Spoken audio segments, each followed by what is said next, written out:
nteeta omuntu ono bwebanga ye mwina oba mulamu oba mufu kyonna kyekiri. Ebigambo ebyo ebyali biwerekerwa okukankana kw'eddoboozi n'okukulukusa amaziga byali biva mu Claire Ateekateeka, mukyala wa Amos Rwangomani eyategerekeka nti ye yali ow'oluganda lwa General Kahindo Tafiire. Bannakenya Bobo Njagi ne Nicholas Oyo abaali basibiddwa kuno gwe bategeeza bannamawulire nti ono y'omu ku bannayuganda be baaleka mu kkuumiro ly'abantu erimu oba safe house nga babasibirayo baali bagiyita Firiji. I left him in the cell and he asked me, Bob, buli kimu kyetusobedde buli kimu kiri sitaaka buli kyetugezaako kigaana tetumanyi kyakukola. Events that have taken place in this country, and I don't want to countenance as minister responsible for internal affairs. I've made myself loud and clear that certain things that are happening are unacceptable. Yes, mwali agakagwawo obunkenke munda mu gavumenti ya Museveni buli lucha bweyongera. Omusajja General Kahindo Tafiire azayogera ebigambo bingi nnyo ng'abasinga balowooza nti ono yeegulira buganzi. Kakati wetuukidde olunaku olwaleero ng'omusajja amaze okwera ng'alangirira n'ategeeza nti tagenda kwera ngadda ku bwa minisita kubanga ebigenda mu maaso munda mu ggwanga Uganda bingi ku byo ye tabikkiririzaamu, ate nga ne bw'ayogera abasajja basigala bakola byabwe nga bwe baagala nga bwe beeyagalidde. Wuliriza wabula mpuliriza General Muhoozi Kainerugaba oluvannyuma lw'okulagira bajjenero okubeera nga bakwatibwa mu magye aga UPDF abakulu ab'oku ntikko nga bwe ngenda okubeera nga nkulaga mu katambi k'olunaku olwaleero waliwo bwina amaze okubeera nga afuluma. Wuliriza omusajja General Eroru okubeera nga yawummuzibwa nga n'omusajja General Katumba Wamala omwaka guno agenda kubeera nga awummuzibwa, General Otafiire ng'alangirirwa okuva ku bwa minisita. Nkugambye nti waliwo bwino amaze okubeera nga afuluma ali emabega wa kino eky'abajenerali okubeera nga bakwatibwa ng'abalala bawummuzibwa okuva mu magye aga UPDF. General Muhoozi Kainerugaba ali mu kattu, ali mu kusatira. Wabula bino byonna nga bigenda mu maaso munda mu ggwanga erya America, Robert Kyagulanyi Ssentamu Mitembo akyagenda mu maaso n'okubeera nga alabisa saako okuteeka enninga ku gavumenti ya Mwami Museveni. Donald Trump nakugambye olunaku olw'ejjo yeewuunyiza ebigambo by'omukulembeze Kyagulanyi Ssentamu Mitembo bwe yavuddeyo n'alumba eggwanga erya America. Ono tatya biduduma. Kakati n'olutuukidde olunaku olwaleero ng'ayongedde okubeera nga ate ateeka ku nninga ensi yonna ku bunkenke bw'ayogedde ebigambo ebiwuniikirizza, ebyewuunyisizza, ebigambo ebitiisizza ensi yonna, nga ne paapa kennyini mukwano gwange ebigambo byamaze dde okubeera nga bimutuukako, ono ne yennyamira. Wabula waliwo obutwa munda mu ggwanga Uganda obumaze okubeera nga bukakasibwa nti buno buzze nga buweebwa abantu, naddala abakulu mu magye, abakulu mu poliisi, bannabyabufuzi, nga n'otuukidde olunaku olwaleero waliwo owa poliisi avuddeyo n'akakasa n'agamba nti nze bampa obutwa. Jjukira nti omusajja olanya okufa kwe yavaayo mbu n'ategeeza kitaawe nti baamuwadde butwa, era mu maziika ge kitaawe n'avaayo n'akakasa ensi nti omwana wange teyafudde ekirala kyonna wabula yafudde butwa. Kakati bangi ku bannayuganda bazze nga balowooza nti ebigambo bino byakubuusabuusa, ebigambo bino byakulimba, era ebigambo bino byakubeera nga byogerebwa okusiga gavumenti ya Mwami Museveni mbu ekifaananyi ekibi. Kyokka nkugambye nti bwino ayongedde okubeera nga kakasa nti obutwa munda mu ggwanga Uganda ekyamazima mwe buli era nga buzze bugabibwa. Jjukira nti n'omusajja amanyikiddwa nga Kasirye Gwanga yafa amaze okubeera nga ayogera nti effumbiro eryatta omusajja amanyikiddwa nga Alonda Nyakairima yaliko omuduumizi w'amagye g'eggwanga Uganda nti lyali lya biliyoni namba, era ono eyamutawulira kanyo kawulire yasasulwa ensimbi ezikwata mu kawumbi kalamba. Kakati njagala olabe, njagala owulirize, njagala olabe obulamu bw'omusajja ono eyaweebwa obutwa omukulu mu poliisi nga kakasa ebigambo bye saako n'embeera ye etiisa ey'ennyamiza. Okakase nti gavumenti eno eya General Museveni kati ennaba kubeera nga evaayo kunnyonnyola bawa abantu butwa, erina okubeera nga ennyonnyola obutwa buno buvaawa. Kati wulira, laba, ate okkirize nti tewali muntu n'omu ali seefu mu gavumenti ya Mwami Museveni nga yekyali mu buyinza. Nkiddamu teri ali seefu nga gavumenti ya General Museveni ekyali mu buyinza, kubanga n'aba NRM n'abatali ba NRM ffenna enkomerero kubonaabona, enkomerero maziga, enkomerero kwakwaziirana. Abazaire hamwe n'abanyabuzaale b'omupoliisi nibagira ngu omwaka gw'2020 abainazi bakamuheereza obutwa obwamureetiire yayenda kuruga omu magara g'ensi kandi obwajemeserize bimwe aha bicweka by'omubiri gwe ebirimu nk'amaguru, emikono, engaro, orurimi n'ebindi byarema kukora emirimo yabyo. Aha byateganisiibwe munonga orurimi rwe turukugamba, emikono ye tekukwata, amaguru ge nayemerera kukata kugenda kunambwe nakiro mukuba nagenda ayetura hansi. Aha kanisa ya mugore Church of Uganda naho asimire Ruhanga ari kugira ngo nahurira korongi okwisya emyaka 5 akina magara. Ega yento Ayokutayengao Abakuzanenkwenka Abiyazime Ayokabaswana Okonokuna Okitobajano Byampuna, byannaku, bitiisa, byennyamiza, bikulukusa amaziga naye ng'ate ekisinga okubeera nga kyannaku biri mu nsi yaffe Uganda. Omusajja Haji Hussein Kyanjo yavaayo n'ategeeza nti naye yaweebwa obutwa era ono oluvannyuma lw'okuweebwa obutwa olulimi lwe teraddamu kubeera nga lusituka yadde okubeera nga lumukkiriza okubeera ng'ayogera ekigambo kyonna paka omusajja lwe yafa nga yaterekebwa baatule mu kifuba eyo yali emukkirizisa okubeera nga ate musajja wattu abamu ekigambo kyayogera n'okututegeeza obulamu bwe engeri gye bwali buyitamu mukadde akazibu ddala oluvannyuma lw'okubeera nga ate yaweebwa obutwa. Kaakati abantu bangi munda mu ggwanga Uganda naddala abakulu mu magye, abakulu mu poliisi, abakulu mu byobufuzi abazze nga bafa mu nfa ezitategerekeka era nga n'alipoota zaabwe ku bo bangi zizze nga zirinnyibwako engatto mu bulago nga ne gye buli kati bangi ku bo ab'eŋŋanda zaabwe tebafunanga bwenkanya olw'abantu baabwe okubeera nga baafa ssaako n'okubeera nga ate bazikirira nga poliisi n'amagye alipoota zino mukwano gwange baziteekako dda envumbo ssaako n'okubeera nga ate zakwatibwako nabbubi. Kati wotuukidde olunaku olwaleero ng'omusajja ono ayogera agamba nti bamuwa obutwa naye ekyebuuzo kinene nnyo munda mu ggwanga Uganda ddala ani agenda mu maaso n'okubeera nga agaba obutwa? Ddala gavumenti ya Mwami Museveni bwebanga tenoonyereza bwebanga tekwata abo bajja nga bawa bannayuganda obutwa ab'enkizo munda mu ggwanga Uganda, ddala ani ayinza okubeera ng'ali emabega w'okubeera nga ate atirimbula bannayuganda okubatta n'okubasaanyaawo ng'ayitira mu nkola eri omusajja Kasirye Gwanga gye yavaayo n'ategeeza nti eyatta omusajja amanyikiddwa ng'alonda mu bigambo bya Kasirye Gwanga agamba nti ono baamuwa ensimbi ezaali zikwata mu kawumbi. Muntu ki owa bulijjo akwata akawumbi ka ssente n'akawa omuntu atta omuntu era ng'amutta ku ki era ng'ezo ensimbi omuntu wa bulijjo azijjawa okutta era nga interest agijjawa okuteeka obulamu bw'omuntu mu matigga okumujja mu bulamu bw'ensi eno ng'abuteeka mu kawumbi. Ekibuuzo kidda gy'oli gw'olowooza ani ali emabega w'ebikolwa eby'okuwa bannayuganda obutwa naddala abo bannayuganda bannakabala bannayuganda gere bannayuganda wawu abamanyikiddwa nti ono ddala munnayuganda be basinza okubeera nga ate baweebwa obutwa. Kakati no SP omusajja oyo amanyikiddwa nga Isaac Kiriza yamala dde okubeera nga aweebwa obutwa. Musajja wattu atambulira ku miggo ng'ate oluusi muzeeyi we akugambye nti gimulemerera neyeerindigula ennume y'ekigo okwogera kwe okuwulidde kati ono takyalina kyasobola kubeera nga yeekolera musajja wattu oba oli awo nga n'okubeera nga ate obukyafu ono bwali bumuyitamu buyisi okutuusa olunaku olwaleero nga beetaddemu ensimbi empitirivu obuwumbi n'obuwumbi okulaba nga ate banuutirayizinga obutwa obumuli mu mubiri. Olowooza omusajja ku njogera gy'ayogeramu Moses Ali yandibanga y'omu ku basajja abaaweebwa obutwa embeera gy'alimu oba bulwadde bulwazi ng'obulwadde bwe bujja ne bukwata omuntu? Ekyo kibuuzo nkikulekedde nga ggwe munnayuganda. Kaakati nno byamaze dde okubeera nga bizuulibwa nti omusajja Gen. Kayindo Otafiire ebigambo byazze ng'ayogera azze ng'abyogera lwa nnaku azze ng'abyogera lwa kulumwa azze ng'abyogera olw'okubanga waliwo ebigenda mu maaso munda mu gavumenti ya Mwami Museveni ebitali bituufu era ng'ono ne famire ye kennyini omusajja baagizingako dda ng'abamu ku b'eŋŋanda ze oba omu ku oluganda lwe ono yakwatibwa n'akubibwa jjeeke n'ateekebwa emabega w'emitayimbwa. Kati gye kigambibwa nti ono yawungana dda abasajja baamutulugunya abasajja baamuyisaako obwembuya abasajja baamulinnyisa mazzi abasajja baamusuza mu firiigi okukakana nga musajja wattu eyali alinawo yezikola obulungi ng'ono zitandise okubeera nga zibuukabuuka ssaako n'okubeera nga zigatta.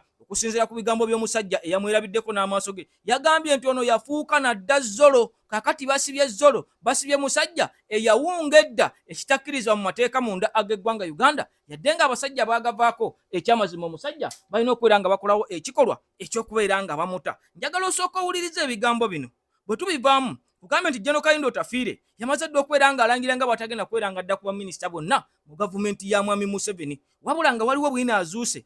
Lwaki abasajja abajenero abasajja abakwatiddwa abasajja abajenero bazze nga bawummuzibwa mu magye nga ne General Katumba nkugambye nti omwaka guno tayinza kubeera nga asigala mu UPDF singa General Museveni amala n'asigala mu buyinza n'atebenkera ne yeerayiza nga bw'ayagala okubeera nga kikola mwezi ogwokutaano General Katumba wamala y'omuko abagenda okusooka okubeera nga bambuzibwa nnyota ate baweebwe ekyambalo ekyabaali tayaddi. Kaakati njagala olabe ebigambo bino biwulire bwe tubivaamu nkutwale mu bwino omukambwe lwaki bajenerali bangi ku bo bakyakwatibwa ate nga n'abalala bangi ku bo bagenda kubeera nga baggyibwa mu magye oba baagala oba tebaagala. Gavumenti ete omuntu ono bw'ebanga ye muyina oba mulamu oba mufu kyonna kyekiri. Ebigambo ebyo ebyali biwerekerwa okukankana kw'eddoboozi n'okukulukusa amaziga byali biva mu Claire Ateekateeka mukyala wa Amos Lwangomani eyategerekeka nti ye yali ow'oluganda lwa General Kahindo Tafiire. Bannakenya Bobo Njagi ne Nicholas Oyo abaali basibiddwa kuno gwe baategeeza bannamawulire nti ono y'omu ku bannayuganda be baaleka mu kkuumiro ly'abantu erimu oba safe house nga babasibirayo baali bagiyita Firiji. I left him in the cell and he asked me, Bob, buli kimu kyetusobedde buli kimu kiri sitaaka buli kyetugezaako kigaana tetumanyi kyakukola. Mu mboozi eno yali atutendera ennaku ye n'abooluganda lwa Amos gye baayitamu nga mu kiseera ekyo omuntu waabwe yali yakamala emyezi 4 nga tamanyiddwako mayitire nga ne gavumenti yamwegaana nti si ye mulina okusinziira ku byava mu kkooti gye baali baddukidde nga baagala egikake emuleete oba mulamu oba mufu. Kati oluvannyuma lw'okusimatuuka ekkomera nga kkooti emukkiriza okweyimirirwa, John Mary Sebuufu omu ku bannakibiina ki NUP abaakwatibwa mu kiseera ng'eggwanga lyolekera okulonda kwa 2026 mu mboozi ey'akafubo gy'abaddemu ne NTV ku bye yalaba mu kiseera we yabeerera mu mikono gy'abaamuwamba atubuulidde nti Amos y'omu ku bantu be yasanga mu kifo we baamutuusiza nga yakawambibwa. Amos asana ateewe oba bamutwale mu kkooti kuba takyategeera bulungi. Amos ensi yamutabula kubanga musajja wa NRM 100 ku 100 kyabuvunaanyizibwa nga bw'ali kaada munnaabo wa NRM n'ebyenategeerako bye yakolera NRM n'emyaka gy'aliko asaanye kale bamukole kye bankola bamutwale mu mbuga z'amateeka. Agambye nti ono si ye yekka gwe yasangayo wabula waliyo n'abalala wadde ng'abamu bajja bayimbulwa okuli Samuel Nsubuga, Moses Kasiba ssaako n'abalala okuli n'oyo gwajjukirako erya Lukyamuzi ng'agamba nti emirimu gye yagikolanga nnyo n'ebitongole bye by'okwerinda. Kale bantu bayiruzira empisi zaayo nange ate omwezi ndoza kati ayingidde ogw'omunaana naye nga takyategeera. Kasiba takyategeera atambula akootakoota musajja muwanvu naye Kasiba Moses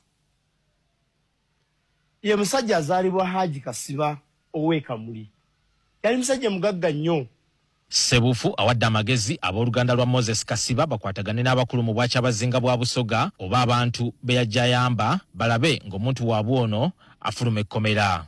Kasiba yagamba ekyamusibya waliwo yali ayagala kutwala yiika 3 ku faamu ye namugamba nkuwemu ssente tumekayana n'akakolera teeka muwa ssente nga weeziri Sebuufu yajja n'entwala na buli kati nanga mwami Sebuufu nze nogolaba ndi biliyoniya era zimbadde sponsoring abantu ba NRM. Alabudde bannayuganda bonna obuteeyibaala okusinziira ku byalabira mu kifo kino kyayita safe house. Naye nze ndowooza omuntu nga Amos bw'aba ali mu kkomera tiwali atayinza kubeera mu kkomera mu bantu ba NRM bonna ng'oggyeko ndoza first family tiwali atayinza kubeera mu kkomera. Atubuulidde nti mu kifo kino yamalamu ebbanga lya ssabbiiti 3 era nga wayisa akaseera yaggyibwayo n'atwalibwa ku poliisi ya Jinja Road gye yava n'akunguzibwa yogayoga mu kkooti y'e Nakawa eyamwongerayo mu kkomera Luzira. Kati ababeera muli mu safe house kasita oyingira by'osembyeyo okumanya ng'oyingira by'okomako toddamu kumanyako kintu kyonna kyonna kipya. Kyokka agambye nti kyasanze mu kkomera Luzira tekirojjeka olw'omujjuzo gw'abasibe oguliyo. Mbadde mu woodi ng'abaana basula ku bannaabwe nga bwebaka wansi bw'oti omulala akwebakako Nachiraba ningambe nesiba ditya. Ebanga ndya gwe noli kwebyo sebo mwami sibu. Ate mu wodi zendala. Beba sawa asooka, ne bateekako okubiri waggulu, ne bateekako okusatu waggulu. Era n'abaana abamu bafa. Kiki ruzira. Wabula nti wadde bino byonna byamutuukako kyokka si mwetegefu kusuulawo ndowooza gy'akkiririzaamu ey'okukyusa obukule. Yes, kyandiba ekyessanyu oba kyandiba ekyennaku okuwulira nti n'aba NRM bayisibwamu mpisibwa y'emu abatali ba NRM gye bayisibwamu. Kugambe kyandiba ekyessanyu gy'oli oba kyandiba ekyennaku gy'oli. Naye nga njagala okitegere nti gavumenti ya Mwai Museveni tesosola. Abasajja n'abakazi bonna bo kasitolaga interest oba oliawo okutambuliza ekintu kyonna ku mulamwa okutambuliza ekintu kyonna ku mateeka g'eggwanga Uganda nga bwe galagira ekyamazima nga bakufunyemu interest baba balina okubeera nga bakuteeka emabega w'emitayimbwa. Era abakolera NRM kino kibe kyakuyiga nnyo gye muli, enebereressoni nnene nnyo gye muli nti omusajja General Kayindo Tafiire bw'aba asobola okuvayo n'alaajana, bw'aba asobola okubeera ng'akaaba, bw'aba asobola okubeera ng'avayo n'akukkuluma nga tewali kyayinza kukola nga bakutte muganda we ne bamuteeka mu kaduukulu, ne bamuteeka mu firiigi, ne batamutwala mu kkooti nga ye Minister wa Internal Affairs. Kaakati nno ddala gwe wa NRM akolerera gavumenti ya General Museveni obutasamuka obutasamu oyo n'owaayo n'obulamu bwo, olowooza olina maanyi genkana ki agasinga aga General Tafiire? Olowooza olina maanyi genkana ki agasinga ag'omusajja amanyikiddwa nga General Kayihura bwe yali? Olowooza olina maanyi ki agasinga abasajja abazze nga babeererawo General Museveni bamuzeeyi Haji Nadduli nga nene gye buli kati bakabatwa wanga ntulege abaana baabwe bazze nga bafa mu nfa ezitategerekeka ne bavaayo ne boogera ebikikinike gavumenti gye baleeta mu buyinza ne batuuka n'okubeera nga ate bavaayo ne bategeeza nti singa tuwadde bavubuka eno gavumenti twandigiyeekedde. Kino kyongera okubeera nga kikakasa nti gavumenti ya Museveni ebikolobero bisusse ate ku ebyo abasajja bano bye bagamba bye balwanirira, era nga n'eddembe lye bagamba nti twalirwanirira abasajja baalisuula wadda embeera gye batadde mu bannayuganda yeeyo esukka ku eyo ate bo gye baasangawo nga bagenda mu maaso n'okugenda mu nsiko okubeera nga batirimbula n'okutta bannayuganda abakunukkiriza mu kakadde ate oluvannyuma obulamu bwabwe ne butabalibwamu magezi yadde okubeera nga butwalibwa nga ekikulu ekiruma era ekyennyamiza ekisinga okubeera nga kisiiwa abasajja nga General Tafiire saako omusajja amanyikiddwa nga Muzeeyi Sulaiman Nadduli bwe namukulaza olunaku olw'ejjo ng'agamba nti abavubuka mwebeereremu kubanga eno ensi yammwe mwe mugenda okubeera nga mugisigalamu ngaffe bwe twawaayo obulamu bwaffe ne tugenda mu nsiko ne tulwana tulabe nga tukyusa embeera. Omusajja ono bw'abanga avudde ku ebyo twateesa mulina kubeera nga musituka ng'abavubuka, mulina kubeera nga mukola butasamuka okulaba nga ensi eno mugikyusa nammwe ku mulembe gwammwe ate musobole okubeera nga mukwano gwange mweyagalira mu nsi yammwe, abatali kubeera nga mutulugunyizibwa, abatali kubeera nga babafugira ku nfuga ey'emmundu, abatali kubeera nga tebabafugira ku nfuga eri ebweru w'amateeka temubikkiriza ng'abavubuka.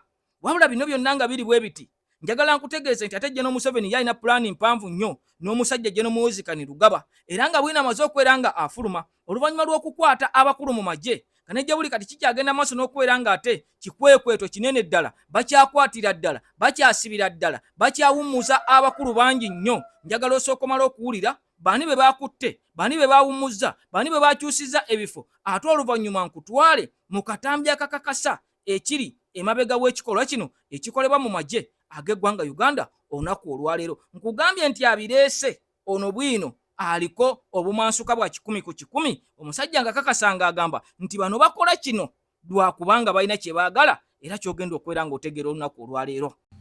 Agambye nti two high ranking UPDF Uganda People's Defence Forces officers, Major General Don William Nabasa and Brigadier General Johnson Namanya Abahu, are currently in custody at Kasenyi military installation following directives issued by Chief of Defence Forces General Muhoozi Kainerugaba.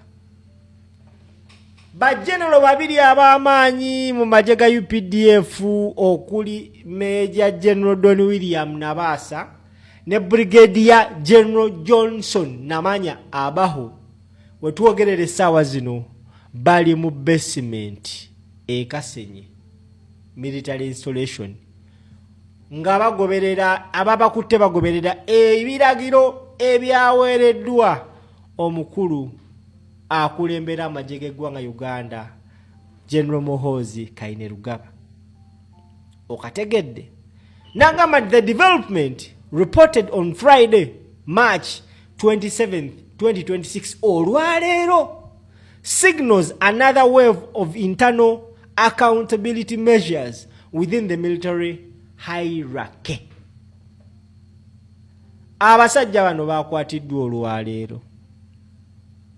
Gwandaba ku mukutu guno. Abasajja bakwatiddwa olwaleero, as in today na today. Okwatibwa kwabwe byabadde biragiro bya General Muhoozi Kainerugaba. Sijja kulima nti mmanyi kye baakoze, naye njagala ogoberere video eno weneggwerako ogenda kuba otegedde wawe tulaga. Naye nga teweerabira Zaidi Lighting Store bakafulu mu mataala. Eno business iramu okugamba nti bannaye yange, bannaye mujje mumpagire. Ennamba ziri awo wansi. Oyina ettala gy'owegombye, oyina ettala gy'oyagala, oyina ettala gy'olaba mu America, Dubai wa gwe kuba ku ssimu ezo wansi. Trust me, tugenda gikutuusaako, tukola ne delivery. Oli Gulu, oli Arua, oli Koboko, Pakwaki, wa. We do deliveries. Bane mujje mumpagire, nze Kali Lugambo wammwe. Tambuza video. Against the Masonagama, no official statement has been released by UPDF authorities detailing the specific reasons for the detention of any formal charge or any formal charges. Wetuogerere sawa zino, UPDF tenavayo kwogera ku kusibwa kw'abantu banene n'ensonga y'abasibizza oba n'omusango gwe babanenyaako. Sources close to the matter indicate that the move forms part of ongoing effort to enforce stricter discipline and address performances or administrative lapses across various commands. Abamu abali munda batugamba mbu ensonga eno yandibange evudde ku busibufu bw'empisa obuli mu bakulembeze, era kibaddewo ku bantu ku basirikale bangi abawerako. Now gwe ssebo oba nnya bandaba kyannaku nnyo by the way. Era nze ndiwo kulubawa bannaye, don't shoot the messenger, shoot the message. Nze ndi muntu wasajja wa Lugambo kwendya, era wenkola olugambo lwange wano nenzija abantu abali waneeno ogenda olaba nga bazze ku Zaidi Lighting Store nga bampagidde lwa Lugambo, kubamba olugambo luli credible. Major General Nabasa previously commanded the 3rd Infantry Division based in Moroto and earlier served as head of Special Forces Command before transitioning to a strategic role at UPDF headquarters.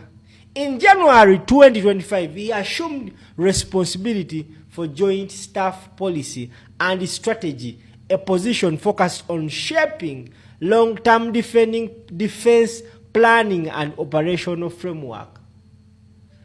Major General Nabasa ono yaliko komanda wa 3rd Infantry Division eri mu Moroto, era yasavingako nga akulira SFC. Kati gwe ssebo bannya bandaba wano wewali ekinyusi kya video. Tuzenga tuwulira emboozi muba mu luvuuvuuma, simanyi oba ntuufu mbu.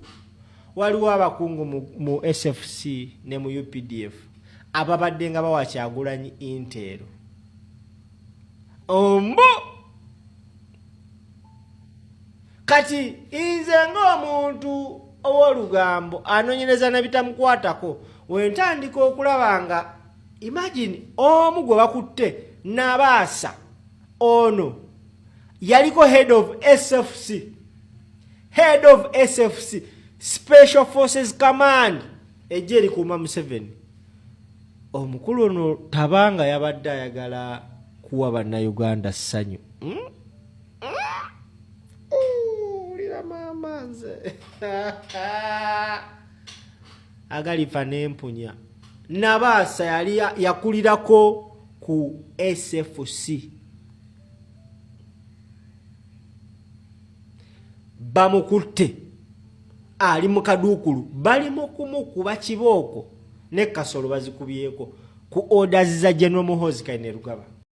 Kakati nno nga bwe nakugambye mu ntandikwa nti okukwata abakulu mu magye katandika butandisi abasajja ba birungi bakwatibwa General Elweru n'awummuzibwa mu magye nga teyeeyagalidde yadde ng'ate bano baabikirira amawulire gano ne kiraga ng'omusajja bwe bamuwummuzanga ayagala. Wabula ku myaka 57 58 General Elweru gy'alimu amagye ga UPDF nga gamwetaagire nnyo ku experience gye yali alina omanyirivu bwe yali alina okuteekateeka entalo n'abanga yawummuzibwa kiba kiteekawo ebibuuzo bingi ddala. Kakati nga General Katumba Wamala y'omu kwabo abasajja abasinga okubeera nga balina experience mu magye g'eggwanga Uganda nga naye kyamala dde okubeera nga kirangirirwa nti ono agenda kubeera nga awummuzibwa mu mwaka gwa 2026 tagenda kubeera nga agusimattuka. Lwaki bajjenero bawummuzibwa?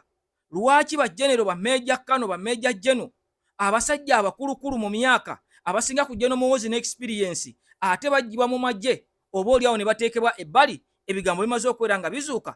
Bwino nga va mu State House amaze okubeera nga kakasibwa nkugambye nti omusajja amaze okubeera nga asomola amawulire. Njagala otuule owulirize, njagala otuule okkalire otegere lwaki General Muhoozi Kainerugaba agenda maaso n'okubeera nga asatira, agenda maaso n'okubeera nga atya, agenda maaso n'okubeera nga akwata, saako okubeera nga ate awummuza bajjeneraali mu magye okubeera nga agabafulumya. Omusajja akugamba nti waliwo ekizimbibwa nga General Muhoozi Kainerugaba alina okubeera nga bamulabanga Katonda mu magye aga UPDF. Jukira nakuzanyira akatambi akalaga nti mu mwaka gwa 2028 waliwo enteekateeka eya MK project era nga MK project eno egenda kuzuka nga General Muhoozi Kainerugaba yagenda okubeera mbu pulezidenti era nga munnamagye yali abyogera ng'asomesa amagye ag'eggwanga Uganda ng'agalaga nti galina okukola obutasamu oyo n'okulwanira General Muhoozi abeere mu buyinza mbwe era atakikole atakkiriziganye na ndowooza eno wakubeera nga agibwawo wakubeera nga mukwano gwange bamukwatako n'omukono ogw'ekyuma. Kakati njagala owulirize ebigambo bye nnakuwa mu katambi nga Jeno omu abikuutira bannamagye abato ng'era abalaga nti w'otaalwana ennyo okulaba nga General Muhoozi agenda mu buyinza togenda kufuna lanka, togenda kubeera na bulamu, ate era tujja kunyiga.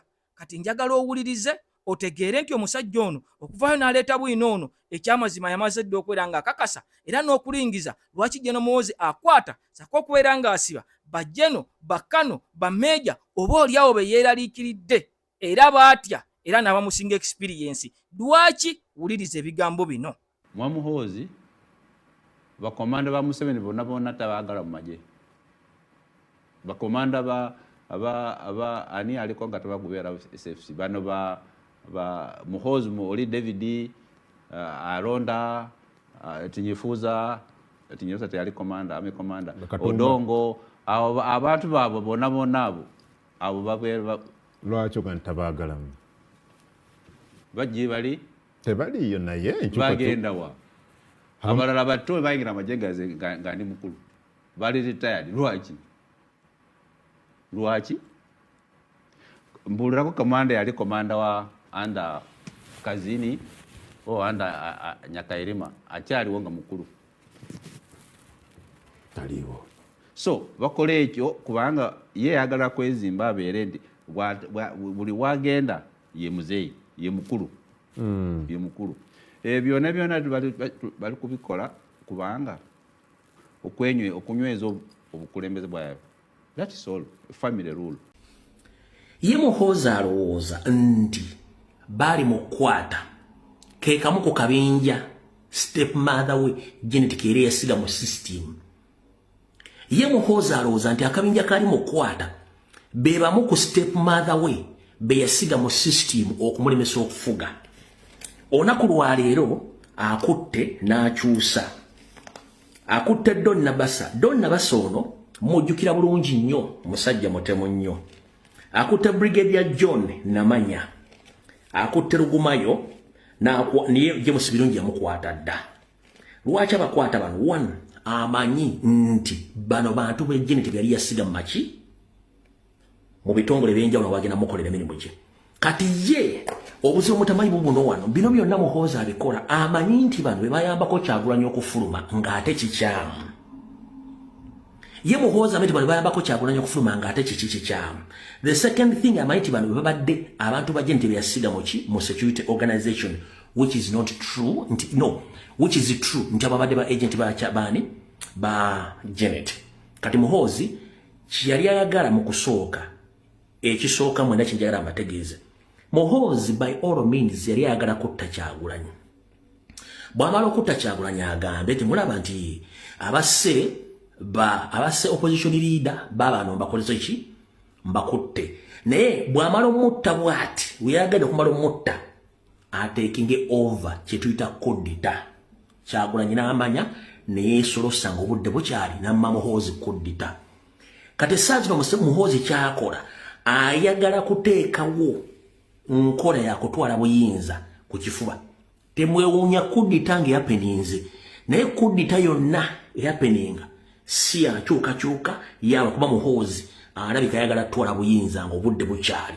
So bino byonna byakola byonna birisafo byonna bibyenga omuntu kyali mu kukola ekya diversion kwekwata treaty zirimbu alumba Iran ezo na diversion main focus eruddawa weewo omutegedde obulungi nnyo. Kati ennyumba sitaani ekutta omuliro. Kakati nofe ebigambo ku mukutu wano tubikuleeteranga we biri mu butambi ne tubyogera naawe ngo obirabako. Omusajja akugambe nti General Muhoozi Kainerugaba bajjenero bonna abakuba ku mmundu, bajjenero bonna abalwanako ne General Museveni, bakkano bajjeno bammeeja bonna abali waggulu nga bamazeemu emyaka n'emyaka mu UPDF, nga balina experience, nga balina connections, nga amagye gabawuliriramu, bano bonna teyagala kubeera nga abalaba mujje erya UPDF epya omusajja ali mu kubeera nga azimba. Jukira nti General Museveni okubeera mu buyinza emyaka 40 kyasinze okubeera nga akola kwe kuzimba amagye aga UPDF nga majege era nga bwayimirira ku kazindaalo agamba maayi ame. Kakati nno nga amagye siga gwanga Uganda nga kyagalagira kyegakola nga gyagalagira gyegalaga gyagasindika gyegagenda nga gatuuka n'okubeera nga gagenda mu ggwanga erya Congo gano ne gayiikula ne gabba ne ganyagulula ebyobugagga by'ensi eno ku oda za General Museveni. Kakati mukwano gwange nga bannayuganda ffe tugenda mu maaso n'okubeera nga tusasulira ebyo amagye ge byatuusa ku basajja abakongo mu kubba mu kunyagulula ensimbi zaabwe golodi, embizi, ente, sako n'okubeera nga bano baavaayo ne bakwata abakazi munda mu ggwanga erya Congo. Era nga n'ekiri mu ggwanga erya Sudan nga bwe mwalaba nga gavumenti ya Mwai Museveni yavayo netwala amagye ga UPDF awatali kubeera nga emaze kubeera nga esaba lukusa. Era General Museveni ne General Muhoozi Kainerugaba balagira amagye g'eggwanga Uganda ne gayingira mu South Sudan nga tebamaze kubeera nga bakkirizibwa paalamenti y'eggwanga Uganda, era ne bakomawo ne basaba ensimbi buwumbi na buwumbi ku mudumo gw'emmundu ku mpaka ku ddembe, ate Uganda egende erabire amagye agaatwalibwa awatali kubeera nga bamanyisiddwa. Kakati nno ne General Muhoozi Kainerugaba kyagala okubeera mbu ng'azimba kwe kubeera nga ate amagye agatwalirawo wansi mu ngatto ze, agatwalirawo mu nsawo ze, nga kyagagamba kyegakola nga bw'akolola nga gasaliyutinga, nga bw'aboggola nga gagwa ku ttaka, nga bw'agezaako n'abeera nga yenyeenya, nga abasajja bonna bafunga nga tewali n'omu ayinza kubeera nga avaayo kumutunula mu munye kyayagala okubeera nga akola. Ng'abasajja bamanyikiddwa nga General Katumba Wamala, ba General Elweru abasobola okubeera nga bamukyalenginga, bano bonna alina okubeera nga bafulumya amagye aga UPDF. Kyokka nga waliwo n'olukwe mbu olw'okubeera nga baagala kuteekateeka military coup oluvannyuma lwa Robert Kyagulanyi Ssentamu Tembo okubeera nga ayongedde okubeera nga abateeka ku kiyinja abatadde ku nninga gavumenti yaabwe eri mu lusuubo, nga buli lukyagenda maaso n'okubeera nga aginafuya ebitundu ebikwata mu 2. Kakati nga bagamba nti Robert Kyagulanyi Ssentamu Tembo bw'anaatuusiza okubeera nga ate atunafuya gavumenti ya NRM okugwa, General Muhoozi Kainerugaba nina okubeera nga nina embavu ezikwata gavumenti ezikwata obuyinza nga nange mbuwamba buwambi nga kitange bwe yakola mu mwaka ogwa 1986 bwe yakwata emmundu n'agenda mu nsiko n'akomawo n'awamba ng'omuyeekera, era n'alangirirwa nti omuyeekera alayiziddwa kuba pulezidenti w'eggwanga Uganda. Kati n'omusajja Muhoozi agamba bwe kiba nga bannayuganda nagezaako okugyamu mmwe ne mungoba ne mundaga nti temunneetaaga era ng'omukwano omugulaga Kyagulanyi bwe mwagala abakulembere, nze kampiteeno mu UPDF nkole obukolomooni bwange, nkole obubadi bwange, sobole okubeera nga ate mpitiraawo nkwate obuyinza oba oliawo ate mbwenywerezeemu, olwo tusigale nga ffe tufuga nga ffe tubadde ku bannayuganda famire yaffe emyaka egisoba mu 50 ng'omusajja bakutegezeza nti bano baagala famire luulu. Kati kugambe nti Kyagulanyi agenda maaso n'okubeera nga ate anafuya gavumenti ya Mwai Museveni buli lukya omusajja ayongera okubeera nga agiteeka ku nninga. Kakati Jono Museveni yavaayo n'akakasa nti Robert Kyagulanyi Ssentamu Mitembo tayagala kubeera nga ateeseganya era nga n'abasajja bannaddiini bavaayo ne bategeeza nti bo bateeseganya ne Jono Museveni ku lwa Robert Kyagulanyi Ssentamu Mitembo bino byonna yabisambazze. Kati Kyagulanyi agamba nti ffe twagala okuteesa era twavaayo ne tutegeeza Jono Museveni nti tugenda kuteesa naye naye twagala tuteeseze mu kamera, twagala tuteese ng'ensi yonna weeri, twagala tuteeseze mu kifo ekigazi ng'ekkololo nga tuli ku mizindaalo nga ntunuulidde nga mutunuulidde atubuulire ddala ayagaza ki bannayuganda okubeera nga abeesonyiwa emyaka 40 gye bamuwadde. Era twagala nakuteesa ne Jono Museveni nga tuteesa ku magenda ge wabula si ku kusigalawo kwe, si ku kutuwaayo sweet pepisi, si kutuwa ku ssente. Ffe tetwagala ssente, tetwagala bitiibwa, wabula twagala kimu, ddembe lyaffe, ggwanga lyaffe, nsi yaffe kulaba ng'etereera. Jjukira nti omusajja yaweebwa obutwa, omusajja gwe nakugambyeko mu kusooka Haji Hussein Kyanjo yavaayo n'alagula n'agamba nti wagenda kujja omulembe nga tegwagala ssente, nga tegwagala bugagga, nga tegwagala bitiibwa, nga gwagala kimu kutereeza nsi yaabwe. Kakati gwe mulembe guno Omwagulanyi, gwe mulembe guno oguliwo omusajja nga bwe yagulagula Kyagulanyi agambe tetwagala ssente, tetwagala bitiibwa, tetwagala kintu kyonna, wabula twagala kintu kimu, ddembe lyaffe, twagala nsi yaffe kulaba ng'etereera, kulaba ng'etebenkera, nga buli munnayuganda omugagga n'omwavu nga ffenna mu nsi yaffe tulina kimu ekiyitibwa common good. Njagala owuliriza ebigambo by'omukulembeze omutuufu. Bwe tuva mu bigambo bino ate nkutwala embuya olaba omukyala amanyikiddwa nga Janet Kataba Museveni bwabuyana n'obulamu. Ate mukwano gwange ekiri mu State House amaziga gatandise dde okubeera nga gakulukuta, ebigambo byongedde okubeera nga bikakasa, nga n'omusajja avudde ebalamba lugahale n'akakasa nti omukyala Janet ekyamazima embeera ye yo yakusiba bikutuka. Abalungi abatuuliriza era abatulaba, olunaku olwaleero tuchaddeko ewa Sheikh Ashraf Dembe. Sebo sanyusa okubalaba. Amannya agange ye Sheikh Ashraf Dembe akola ku bizibu by'enjawulo. Omuntu singa balina ebirwadde musomereddwa, tunywa amazzi ga lukuya nga bw'obadde ogalaba, tugenda abantu ku kyoto ne twokya emizimu emibi egibabaamu n'okulombeddwa. Abantu singa abeera ng'ali wano atuuse sobola okumulombereddwa, ne waba atatuuse nga mpadde amannya ge nga ali wala. Naneetaase enamba yange yeeno eri 0701763711. Nammwe bannyinaffe abali ebweru oyagala okuba nti oyagala okulombera ku ddwa ng'olina ebizibu, viza zibuze, amaka gakolongotana, ssente zikola zimpita mu ngalo, ojja kumpeereza ekifaananyi kyo n'amanyago, ebyo byokka bijja kummala, nja kukulombera edduwa, ojja kutereera. Olunaku olusembayo mu mwezi mba n'edduwa ey'awamu ffenna n'abalwadde bange abakadde n'abapya. Salaamu alaikum warahmatullahi wabarakatuh. Nti balumiriza eniyope nti teyagala kuteesa, yo tekkiririza mu kuteesa. Agamba okuteesa, akkiriza okuteesa, naye kuteesa ki? Okw'okugulirirwa. Agamba ye nga Kyagulanyi takkiririza mu kuteesa mbu bamuwe ekifo, afuna ki? Takkiririza mu kuteesa nti bamuwe mmeka. Basebo ne bannyabo takkiririza mu kuteesa kulimu kyonna kyakuwaanyisiganya. Era basebo ne bannyabo akugamba ulira omusajja omugezi. Kyagulanyi yagambye nti abantu bonna abatuuse ku mutendero gw'okuteesa be baba abantu abali firi oba abantu abanunule. Uganda mpambe. Kakati abawambe ate bateesa batya? Oli akusiba atya emiguwa n'akuyingiza akaduukulu ate n'akugamba teesa nange nsobola okukuwa ekisumuluzo ng'ate oli musibe.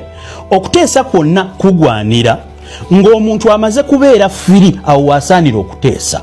Era nkugambye Robert Kyagulanyi Ssentamu agamba ye freedom fighter. Negotiation zina kubeera about kutabuyinza. Kyayagala okuteesaako si bampe mmeka, nkuwe kifo ki, oviiramuwa, nkugiremuwa. Kyayagala okuteesaako kyekituganyisa awamu, kyetuganyulira awamu ng'eggwanga. Kubanga weewaawo history n'ebyafaayo byonna biri mabega w'abanoonya nkyukakyuka. Akaseera katuuse, twagala kuteesa ku power, twagala buyinza. Kaakati ebyo mubiwulire Oweekitiibwa Robert Kyagulanyi Ssentamu nga bwe yabyogedde. And I've said it many times that we are not disagreeable to dialogue, but not transactional dialogue. And also reasserting ourselves that it's only free people that negotiate. And our negotiation should be about a transition and what works for our country, not how much money I want or what position I want as an individual. Now this has also been a big problem to us. All right. Mu bigambo ebyo nga bwe nababuulidde Uganda abagifuga bali balowooza nti we are short of leaders. Ladies and gentlemen, we already have a president. Nkugambye bw'owuliriza ebigambo by'amaze byonna obisamarayizinga mu kigambo nti Kyagulanyi anoonya kikolera ggwanga so si kimukolera ye ng'omuntu. Kakati bassebo ne bannyabo abantu bonna beebuuza nti ku mawanga gonna n'abamu baligima apologist bagamba lwaki tewanoonyeza ensi z'omuddugavu w'oba olaga oba lwaki tewagenze wano e Kenya oba luddawa lwaki ogenda mu bazungu nga n'abamu bakuuta akadingidi bw'abazungu babi era babi nnyo era teboogereka nabo. Kyagulanyi kino yakizzeemu agamba nti lwaki ali mu ggwanga United States of America agamba nti eggwanga lyalimu lirabibwa nga lyerikyasinza okubeera ery'amaanyi era nga lyerina laviregi erina kyemalira. Bassebo ne bannyabo agamba nti lino lyeri sponsoring obutujja obutukolebwako. United States of America is in charge of sponsoring the tyranny in Uganda, saako European Union, saako ne United Kingdom. Yagamba nti n'obuyambi obwo obuweebwayo bo tebafaayo ku bugwe babuwadde agenda bukolamu ki. Ye kyasinga okwagala nti obuyambi buteekebweko amateeka oba buyite conditioned aid nti mbukuwa naye olina okuta abasibe, mbukuwa naye abantu bewayiza emisango gibajjeeko, nkuwa obuyambi buno oba nkolagana naawe mu kino kirina okubaawo. Mu kalulu kano akajja walina okubaawo enkyukakyuka zino na zino na zino, y'ensonga lwaki nkuteekamu ssente eza demokulase kugambye kyayita conditioned aid. Obuyambi tabuwakanya nga abalala bwe bagamba kituufu eggwanga lyaffe tukyali banaku obuyambi tubwetaaga naye ate n'obuyambi si buyambi kubanga tuba tulina bye tuwanyisiganyiza mu nkola eyampankuwe naye gwe bawa buli babimuwa ye ku lwa ggwanga n'abiryanga muntu. Kyagulanyi kyayagala nti bw'oba owadde eggwanga teesa nalyo mu bulungi olyagaza akiri kwagalako ki ate liwo ekintu ng'otaddeko nti bwe nkolagana naawe kino ne Uganda lwe naasobola okugamba nange bwe nkolagana naawe kino. Kaakati bassebo ne bannyabo Robert Kyagulanyi Ssentamu wulirira waasingira abalala agambye amawanga nga USA mu kifo ky'okufaayo eri demokrasi gafaayo eri diplomasi ate ekyo Museveni kyayagala. Kati gwe omuntu wa bulijjo kankubuulire diplomasi yenkwatagana y'amawanga ey'ekikungu, demokrasi yenfuga ey'amateeka. Kati oyinza okukubuzaabuza. Kyagulanyi agamba nti bano bwe bawaayo obuyambi kye basinga okufaako yenkolagana yaabwe ey'ekikungu ondabye nga mukungu tukolaganye bulungi nga bakungu. Ekyo si kikulu eri omuntu wa wansi. Omuntu wa wansi enkolagana yo n'eggwanga li United States of America ey'ekikungu erina omuganyula nga naye agyenyigiddemu nga nfuga y'amateeka. Oba ontegedde? Ladies and gentlemen, we already have a president. Mukkirize mugaane muwakane mwerowoozeeko nti mwasoma ate mwe mulina ente gamba noogu. We already have a leader. Kamuwulire ebigambo ebyo. We find ourselves in the United States and not in any country in Africa. Why? Because we believe that it is countries like the United States that wield power and influence over authoritarians like General Museveni. We are aware that for a long time the United States was giving up to $1 billion annually to Uganda in security cooperation. So we have always been requesting not just the United States but other developing partners like the EU and the UK that this aid should be conditioned to values that we all profess: democracy, human rights, and the rule of law.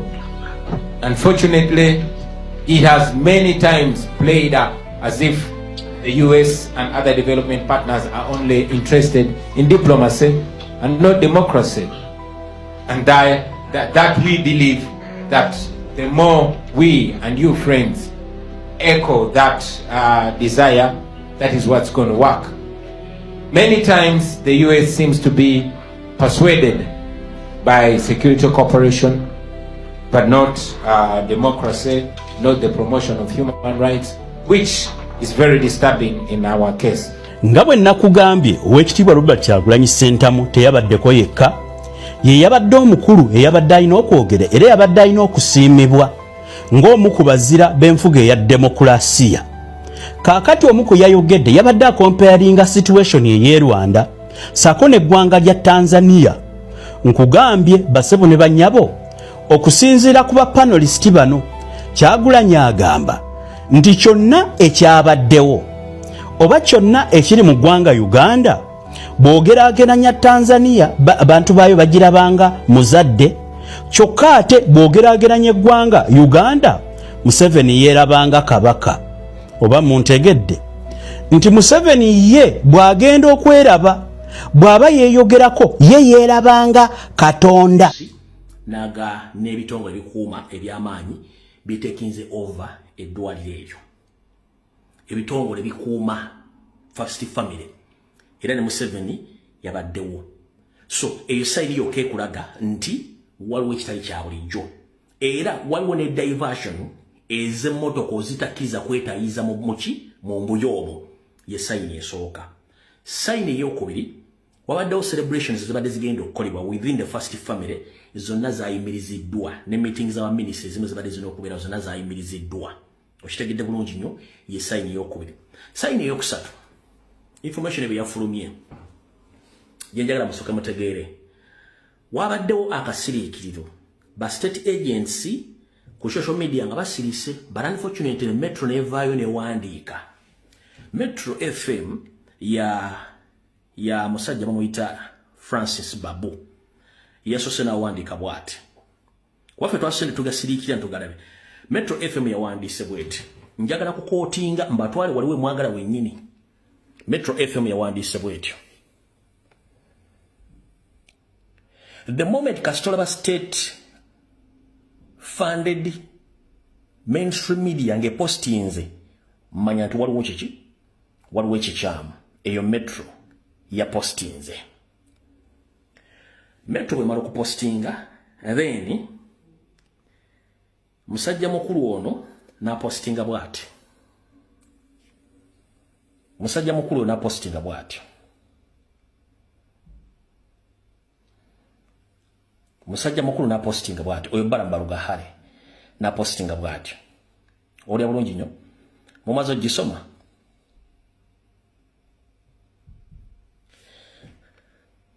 Kale kambasomere posti zino. Eno yasose ku makya. Yasoma bw'eti. Metro FM. Mama Janet Kataha Museveni is not sick or even dead, as many different opposition leaders and activists are claiming. There is no credible source that has revealed that so far, not even the state press unit.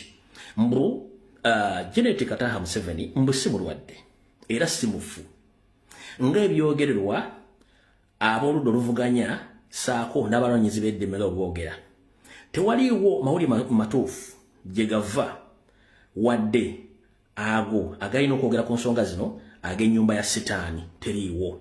Oyo n'asirika kati bwe gatambudde nnyo. Baramba Lugahale n'agamba bw'ati. May God bless and protect our nation's mother and first lady, Janet Museveni, and her husband, Nyandi Yoseferi Kaguta Museveni. May be strengthened with wisdom, grace, and good health as they lead, serve. Mama Janet Museveni is truly one of the kindest and most loving mother I have ever known.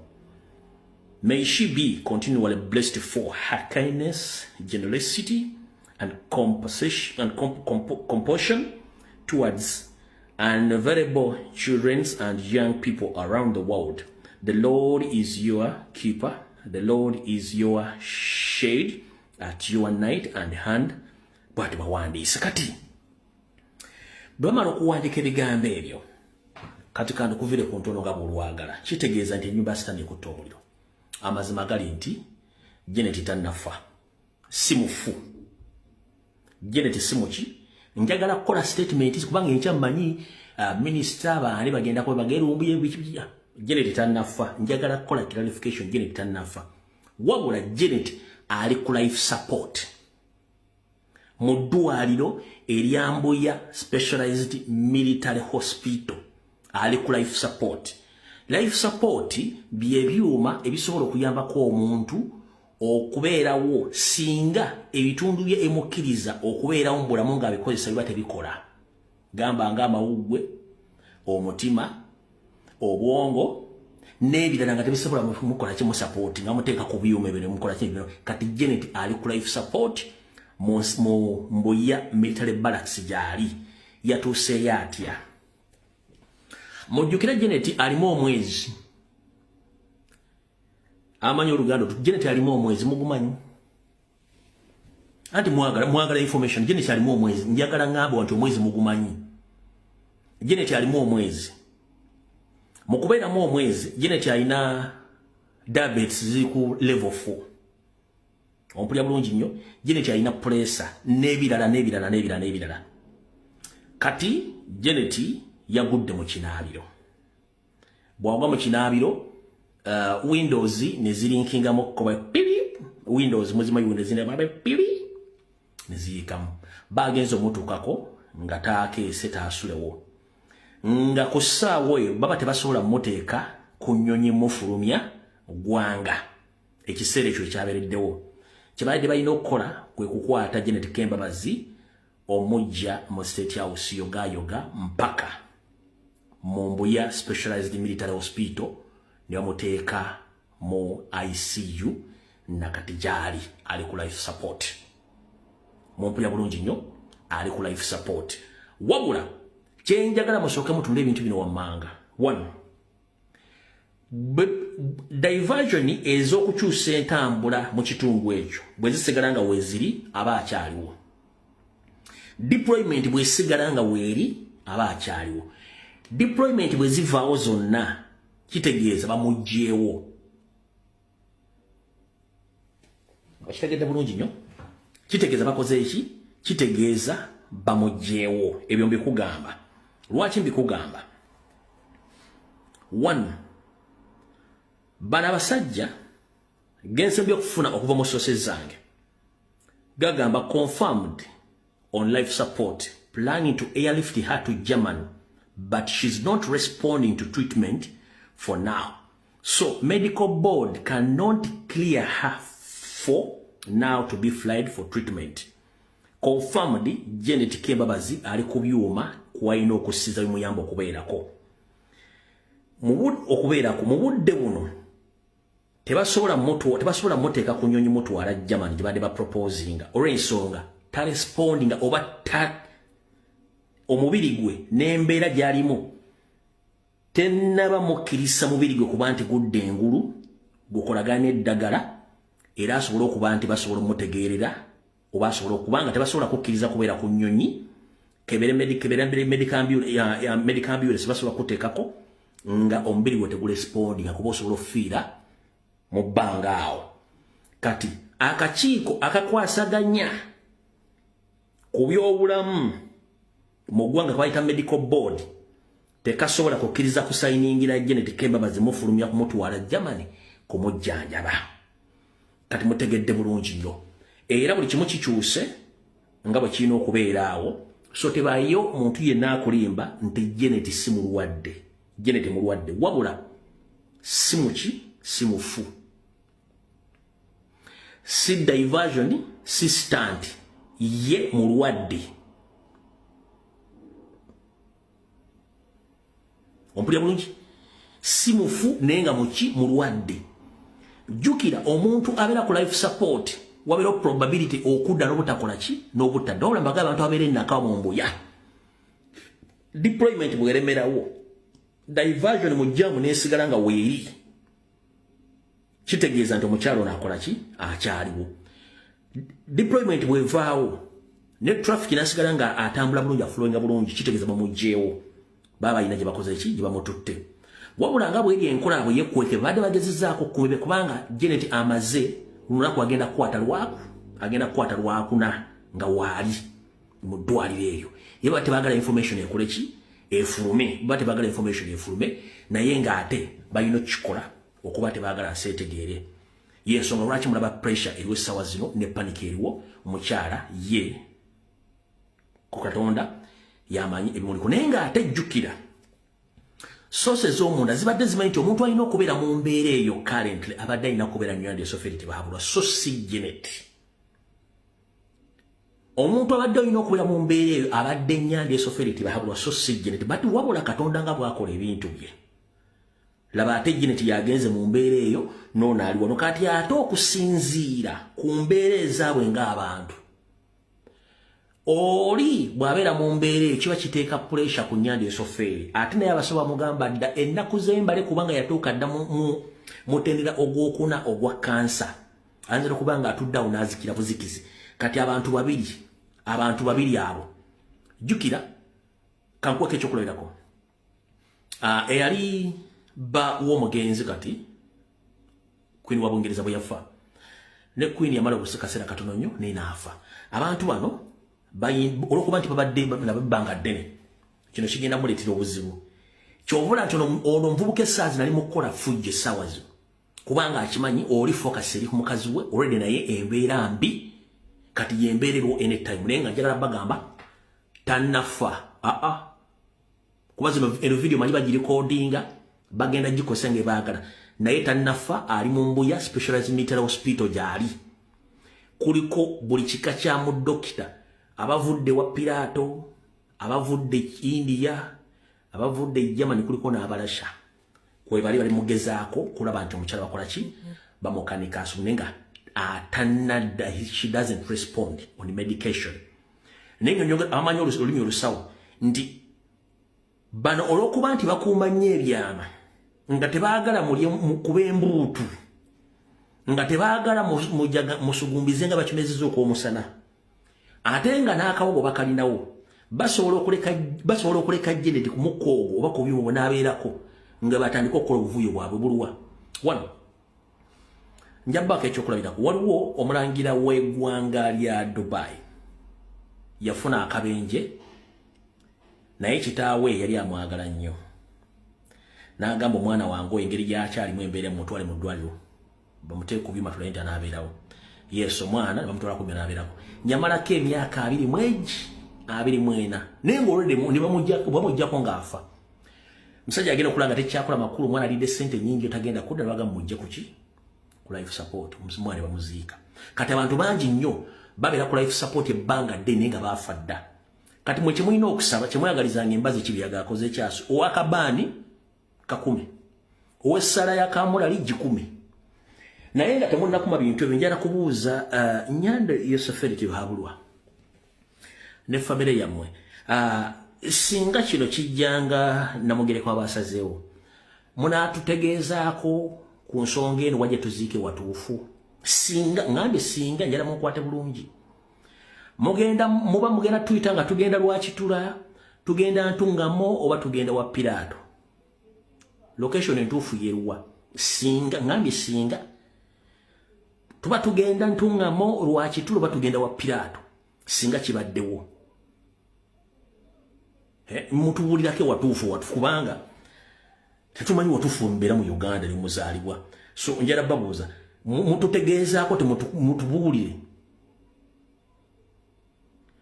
mutubuulira question entuufu tunaaba tugenda Ntungamo tugenda Lwakitula oba tugenda wa Pwani tugenda wa Pirato e Rwanda munatulako bulungi nnyo so mutujja tuwulira bulungi nnyo nga embeera gye mbadde mwagala okumanya yeyo embeera eriwo ku Janet Kembabazi ye mulwadde ne si mufu njala akola clarification si mufu naye ng'era embeera gy'alimu eyo gye baga nti omulwadde alumya ejjiiko gye baga nti omulwadde alumya amuweese era nga muyinza nutwala obudde nga temuzzeemu mulaba naye mbawadde embeera gye muyinza okumutalindamu ekintu kino bwe bakulyetinga diversions ennyingi mumanye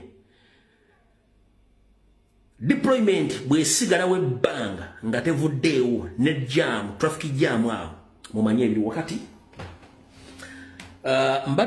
mbadde nina wano abantu bange bensindise ku ground oba monitoringireko embeera nga bweri eno kyokyofa kino kibadde basobodde okufunako nga deployment y'amaanyi nnyo nga n'okukwata essimu okulikodinga si kyangu nnyo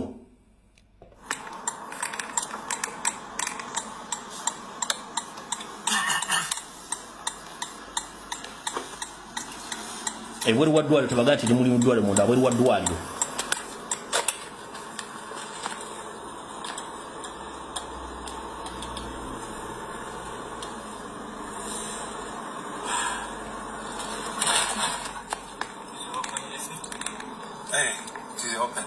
Yeah, I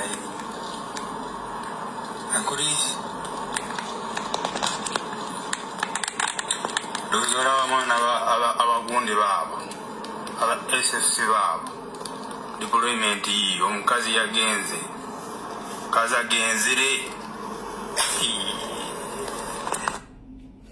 so a deployment ya manyi nnyo era n'abalwadde bana abalwadde ababulijjo abadde bakizibwa okuyingira mu ddwaliro bayinza obutasobola kufuna access mu mukyalo yakyaliwo era abasawo bonna tebakkiriza musawo kuyingira essimu yo gireka waka era ojja gisanga waka byolabye bitwalira mu mutwe ate singa bifuluma bamanya abasawo bikiyinza okufulumira mukitegedde bulungi nnyo abasawo bonna tekuli musawo akkirizibwa kuyingira na ssimu essimu zonna bazirewo kale baleeta ngalabi zaabwe mpaka mu ddwaliro okukola ekisoboka nekyo mba kimumanya ye mulwadde okufa ala yamanyi tujja bategeeza bwe kina kituuseewo naye nga buli alina essala bulijjo gy'oyagala okusaba gisabe mukama akuyisizeewo ky'oyagala so ekyo mbalimu singa okwagala kuba update ku nsonga eyo naye nga mukitege nti ennyumba ya sitaani erimu omuliro gukutte gutokota naye nga n'ennyanja yosoferiti bahabulwa ali mu mutendero gw'okuna ogwa kansa